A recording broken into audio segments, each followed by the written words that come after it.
Ini kan hak semua orang yang ada di Aceh, dan terutama itu yang paling berkepentingan untuk menjaga perdamaian itu adalah pemerintah dan semua pelaku usaha yang ada di Aceh.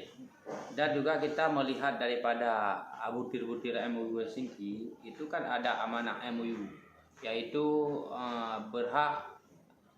kombatan berhak memperoleh lahan pertanian dan lapangan pekerjaan.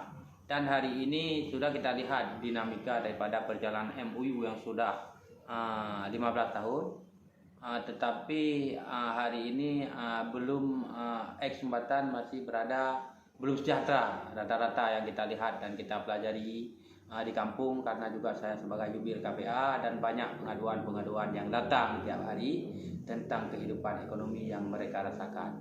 Jadi kalau kita semata-mata mengharapkan daripada pemerintah Aceh, ini enggak akan bisa diatasi. Dan juga di dalam kanun BRA tersebut ada disebutkan tidak hanya dalam anggaran APBA, tetapi BRA juga bisa memperoleh dana lain yang tidak mengikat.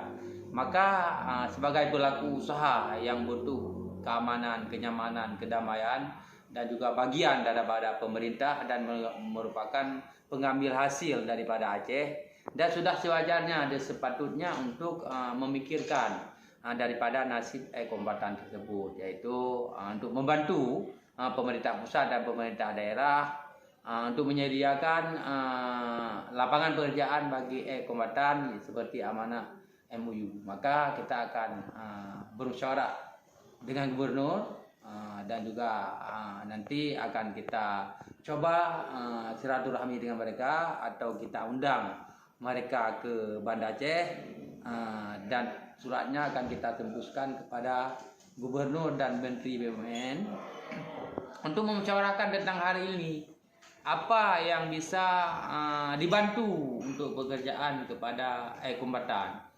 Seperti baru-baru ini juga ada telepon dari lapangan bahwa mereka terkendala dengan apabila mengikuti prosedur secara resmi.